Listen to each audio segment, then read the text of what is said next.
दोस्तों इसके पहली क्लास में पढ़ चुके हैं लगभग 10 प्रश्न। अब हमारा 11वां प्रश्न है। तो ये जो हमारा पाठ्यक्रम है एमए प्रथम सेमेस्टर का चतुर्थ पेपर है, जिसमें चीफ की दावत कहानी का उद्देश्य स्पष्ट कीजिए। भीष्म साहनी जी की हिंदी कथा साहित्य अनन्य स्थान है। चीफ की दावत की एक सरल सफल कहानी है, जो कहानी उद्देश्य अंग्रेजों के भारत में जाने के उपरांत अगलता से प्रभावित और परिवर्तित मानसिक वाले लोगों के परिवार में समाप्त होते हुए जीवन के मूल्यों के परिप्रेक्ष्य का उपेक्षा में पीड़ा को भोगती हुआ शिक्षित वृद्धा माँ की मानसिक स्थिति में मार्मिक रूप से स्पष्ट किया है। दानीय मन स्थिति में स्वाभाविक ढंग से प्रस्तुत करते हैं। अपने वृद्ध माता पिता के प्रति गहरित उपेक्षा का भाव रखने वाले अधिकांश लोगों को मन मस्तिष्क पर चोट लगने के उन्हें अपने दृष्टिकोण और अपनी जीवन शैली पर पुनर्विचार करने के लिए विवश करना उनकी कहानी का उद्देश्य रहा है। चीफ की दावत कहानी प्रमुख पात्र माँ की प्रशंसा करते हुए डॉक्टर नामवर सिंह ने लिखा है कि शिव माँ से स्वयं मिले और शांत सामनाथ अंत में सामनाथ को देखा, जिसके सामान छिपाने के लिए उन्होंने इतनी परेशानियां उठाई वो खोल ही नहीं गया बल्कि भीतर साबित हुआ। और यह दावत से बढ़कर सबसे बड़ी विडंबना है कि गहरे जाकर देखा तो माँ केवल चरित्र ही नहीं बल्कि एक प्रतीक भी है। वस्तुतः हमारी भारतीय संस्कृति ममता की मूर्ति माँ को उच्च स्थान प्रदान किया जाता है और उसी श्रद्धा स्नेह पात्र में माँ को तथा कथित आधुनिक परिवार के अशिक्षित या भिन्न विचारधारा एवं भिन्न रहन सहन वाली कारण उपेक्षीय और व्यर्थ समझना हमारी संस्कृति प्रतिकूल को लेकर इसी कहानी के माध्यम से संदेश दिया है कि अपनी संस्कृति को त्याग कर दूसरे की संस्कृति ग्रहण कर स्वयं को जीवन मूल्य विस्तृत कर देना नितांत अनुचित है। जिंदगी और जोक कहानी का उद्देश्य स्पष्ट कीजिए। जिंदगी और जोक अमरकांत की जनवादी कहानी है। मुख्य पात्र रजुआ है, जिसकी उनकी जिंदगी जोक की तरह चिपकी हुई। अमरकांत की इस कहानी में रजुआ के माध्यम से समाज में यथार्थ स्थिति का अंकन हुआ और यथार्थ भले ही भयावह कट और किंचित विभत्स हो, लेकिन वास्तविकता अमंडित और रजुआ के जैसे चरित्र सर्वाधिक और सार्वभौमिक हो, अनायास यत्र तत्र घिसटते हुए मिल जाएंगे। अमरकांत ने रजुआ जैसे चरित्र सृष्टि करके केवल उसके व्यक्तित्व को उद्घाटित किया, वरना आसपास सांस ले रहे तथाकथित उच्च शिक्षित वर्ग को मन स्थिति और यथार्थ निरूपण किया। वस्तुतः समाज में स्थिति को समाटित करना ही अमरकांत की इस कहानी का मुख्य उद्देश्य है। अमरकांत आज़ादी के बाद सर्वाधिक सशक्त कथाकार। उन्होंने स्वतंत्र मध्य वर्ग में स्वार्थ प्रताप धन लोलुपता तथा प्रदर्शन प्रियता रे अपनी कहानियों को काते उसके परिहार हेतु उपाय खोजने के प्रेरित करती है।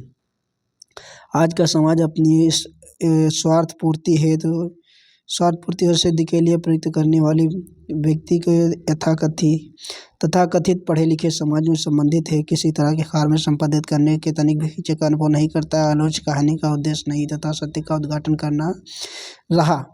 प्रेमचंद्र हिंदी कहानी की विशेषताएं ये बताई। देखिए, प्रेमचंद्र ने हिंदी कहानी के यथार्थ चित्रण का नींव डाली और उन्होंने आगे चलकर मार्क्सवाद के प्रगतिशील लीलाचंद जोशी, जयनंद कुमार कहानीकार हुए। जो कहानीकार शोषण, दरिद्रता, नग्नता, अन्याय, अत्याचार, उत्पीड़न आदि अपनी कहानियों के विषय बनाए और सामाजिक परिवर्तन और राजनीतिक, नैतिक और सांस्कृतिक जीवन में संघर्ष के मूल्यों में सामाजिक विषमता, दोषों को तजनित परिणामों की कुरीतियों और मार्मिक और अभिव्यक्ति की गई उससे उक्त विशेषताएं। फूल की चोरी, चार आने, पुतिया की होली, आदमी का बच्चा, करवा का व्रत और कहानियां मिलती है जो यशपाल की मर्यादा, धर्म और नैतिकता के थोथेपन, तीव्र आघात के और उसके विरुद्ध अपने पात्र संघर्ष चेतना जागृत कहानियों के व्यंग्य पर स्वर मुखरित हुआ और कहानी कला को स्थूल समाज चित्रण की स्थूलता समाप्त हो गई और सूक्ष्म संगठित व्यक्तिवाद प्राप्त हुए। ऐसे मार्क्सवादी में यथार्थवादी कला दृष्टि में प्रश्रय देने वाली कहानियों को रंगे राघव, भैरव प्रसाद गुप्त, नागार्जुन ने शोषण, अन्याय और पूंजीवाद व्यवस्था के विरुद्ध संघर्ष भाव प्रेरित करने वाली कहानियां लिखी।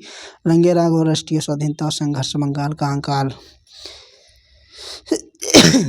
देश विभाजन, मजदूर, देशव्यापी हड़ताल, गोलकंडा, बेरोजगारी, भूखमरी आदि विषयों को बनकर कहानियां लिखी। उन्होंने सामाजिक राजनीतिक जागरूकता को पता देती हुए चीफ की दावत कहानी के नायक के चरित्र विशेषताओं का उल्लेख कीजिए। तो चीफ की दावत जो नायक है वो अम्मा जी हैं। भीष्म साहनी के सफल और बहुचर्चित कहानी मानवीय मूल्यों में वर्णन बहुत गंभीरता से किया गया। समाज में एकदम सटीक प्रतिबिंब कहानी का नाटक सामनाथ है, जो कि मध्यवर्गीय परिवार से है। सामनाथ ग्रामीण प्रबंध किया और अपनी माँ के परिणाम उसकी माँ ने उसको पालन पोषण की शिक्षा दीक्षा समुचित प्रबंध किया।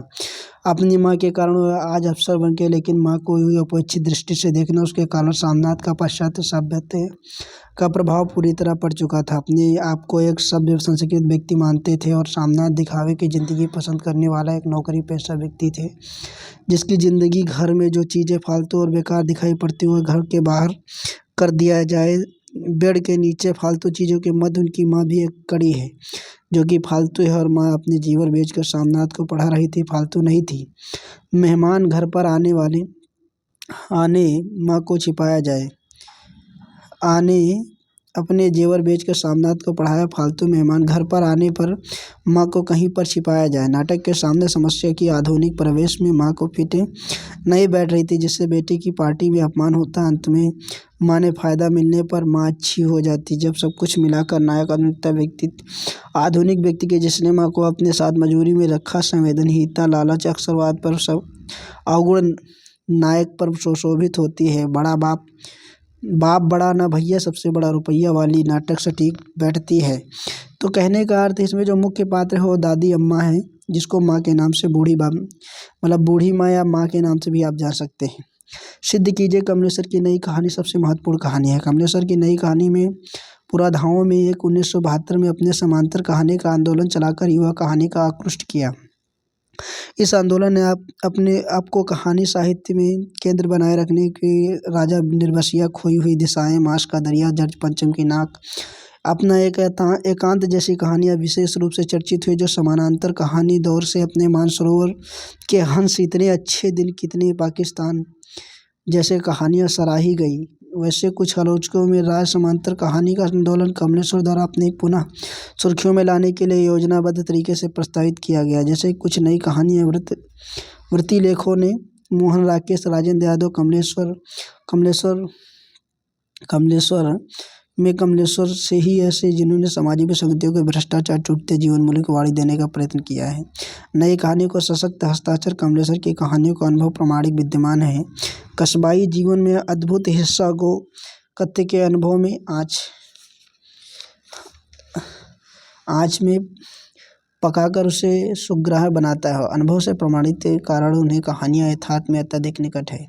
जॉर्ज पंचम की नाक, दिल्ली की एक मौत, खोई हुई दिशाएं, कस्बे का आदमी, राजा निर्बसिया, कितने, पाकिस्तान की कहानियाँ उक्त विशिष्ट साखी प्रस्तुत करती है। वस्तुतः प्रमाणिक अनुभूति नहीं, कहानी के आंदोलन के एक प्रमुख सिद्धांत जो कमलेश्वर को नई कहानी आंदोलन सर्वमुख हस्ताक्षर के इसलिए कहानी के सिद्धांत भरपूर जगह पाई। फिर जो हमारा 16 नंबर प्रश्न है कि हिंदी कथा साहित्य में भीष्म साहनी के स्थान निर्धारित कीजिए। देखिए, भीष्म साहनी एक महान लेखक हुई जिनके बारे में हिंदी कथा साहित्य में भीष्म साहनी के विशेष स्थान है कि जो प्रगतिशील विचारधारा के लेखक, नई कहानी के दौर में चीप की दावत कहानी से अधिक प्रसिद्धि मिली। इन्होंने 8 कहानी संग्रह हैं। भाग्य रेखा, पहला पाठ, भटकती राख, पटरिया, वारचू, शोभा यात्रा, निशाचर पाली। इनकी अन्य कहानियों में अमृतसर के जो वो हरामजादे, वारचू, त्रास अधिक प्रसिद्ध है। इन्होंने अपनी कहानियों में भारत पाक बंटवारे के दृश्य में उकेरा है, जो बहुत ही मार्मिक और देश काल का वातावरण को ध्यान रखते हुए ने कहानियाँ पाठकों को बहुत ही पसंद आई। अमृतसर आ गया कहने पर कहानीकार ने उसे हिंसक प्रवृत्ति का यथार्थ चित्रण किया और किस प्रकार लोग सिर्फ जाति के नाम पर हाथाहाथ किए जा रहे थे। चीप की दावत में कहानीकार के समाज के सामने उस परिदृश्य ने उपस्थित किया गया, जैसे बेटा अपनी माँ को स्टोर रूम को फालतू सामान समझता है, घर पर पार्टी के दूसरे घर तक पहुँचने की मनसा बहू बेटी रहती है। नायक सामनाथ चीप के सामने एक शर्मसार होता है, उसको अपनी गंवार माँ को परिचय कराना पड़ता है। जीवन के विडंबनाओं की पहचान भीष्म साहनी के अप्रितम है। उनका यथार्थ प्रक दृष्टिकोण और मानव की मन विडंबनाएं से कहानियों की जान है। डॉक्टर नामवर सिंह शब्दों में सादगी और सहजता से भीष्म जी ने कहानी कला की ऐसी खूबियाँ को प्रेमचंद के अलावा और कहीं नहीं दिखाई देती है। जीवन के विडंबनाओं में स्थितियों को पहचान में भीष्म साहनी अप्रितम है। विडंबना उनकी अच्छा और अच्छी कहानियों की जान है। अब हमारा सवाल नंबर जो 17 है, कहानीकार जयशंकर प्रसाद का जीवन वृत्त लिखिए। देखिए, इनके जीवन वृत्त की बात की जाए तो कक्षा 10 में हमने जोर शोर से पढ़ा है कि जयशंकर प्रसाद का जन्म काशी के प्रसिद्ध सुगनी साहू परिवार में सन 1889 ईस्वी में हुआ था। इनके पिता का नाम देवी प्रसाद अल्पाइन, इनकी माता पिता देहांत हो गया। इनके काव्य, नाटक, उपन्यास, निबंध अतिरिक्त 59 कहानियों का लेखन कार्य किया। देवरथ पुरस्कार, आकाशदीप आदि प्रसिद्ध कहानियों में रोगग्रस्त होने के कारण 48 वर्ष की अल्पायु में सन 1937 में इनकी निधन हो गया। कहानीकार भीष्म साहनी, जीवन वृत्त का उल्लेख कीजिए। देखिए, कहानीकार जो भीष्म साहनी जी हैं 18 अगस्त 1515 में रावलपिंडी के अविभाजित भारत में हुआ था। इनके साहित्यिक प्रेमचंद की परंपरा के अग्रणी लेखक रहे और वामपंथी विचारधारा के जुड़े होने के साथ साथ मानवीय मूल्यों के कभी कभी आंखों में ओझल नहीं करते हैं। साहनी जी के पिता का नाम हरवंश लाल साहनी था। माता का नाम लक्ष्मी देवी था। हिंदी फिल्मों की ख्याति प्राप्त अभिनेता बलराज साहनी ने इनके बड़े भाई थे। उपन्यास, नाटक के अतिरिक्त इन्होंने कहानी के लेखन किया। उन्होंने कहानियों की भाग्य रेखा, पहला पाठ, अमृतसर आ गया, चीप की दावत आदि प्रमुख अमृतसर का आ गया कहानी शिल्प तो नहीं, अभिव्यक्ति की दृष्टि में काफ़ी आकर्षित करती है। मुंशी प्रेमचंद की कहानियों की मुख्य विशेषताएं क्या है? तो मुंशी प्रेमचंद जी की जो वर्णन है, उनकी घटनाएं एक अंग मनोभाव से प्रस्तुत करती है, एक विशेष समस्याओं को लेकर चलती हैं। कहानी को अपने आप पूर्ण होती है। इनकी कहानियाँ यथार्थवादीता रहती हैं। पाठक अंत तक पढ़ने से विवश हो जाता है। इनकी कहानियाँ उच्च वर्ग में, मध्य वर्ग के तीनों वर्गों में वर्णन मिलता है। अधिकतर कहानियाँ तो हम अपने आसपास घटते देख सकते हैं। इनकी कहानियाँ आकाश को नहीं वरन जमीनी के लोगों को कहानी होती है, जिनके पास दैनिक जीवन यापन करने के लिए संपूर्ण साधन नहीं होते। जैसे कफन में माधव और घीसू पूस की रात में हल्को और झबरे कुत्ते के पास सोकर सर्दी कम करना चाहता है। यह सब ऐसी घटनाएं नहीं है जिन्हें हम सोचकर महसूस कर नहीं सकते। इनकी कहानियाँ शोषित वर्ग से करारा व्यंग्य किया गया है। सच्चाई और ईमानदारी से इनकी कहानियाँ ताकत जैसे नाटक नमक का दरोगा है। फिर प्रसाद की कहानियों की विशेषताओं पर प्रकाश डालिए। प्रसाद कहानी की भाषा में अपने अर्थ अर्जित करने का मूल्य उनके मानस में निर्माण पृष्ठभूमि कहानी लिखते हुए कभी है। भाषा का तरल और व्यंजता पूर्वक बनने के लिए कहानी प्रसाद अतिरिक्त आयाम न करना पड़ता है। ऐसा नहीं कि उन्हें भाषा संस्कार में रूखेपन और सपाटता की गुंजाइश ही नहीं है। उसमें हृदय पक्ष अधिक प्रभावी, अर्थात जिस रूप में ग्रहण करते हैं उसी की अभिव्यक्ति एक रजु संघन और तरल भाषा में संभव। उनकी रचना विषय कथा से एक कारण उनकी अधिकांश कहानियाँ विषय वस्तु के संबंध में उदारता, प्रेम के संस्कृत गौरव से है।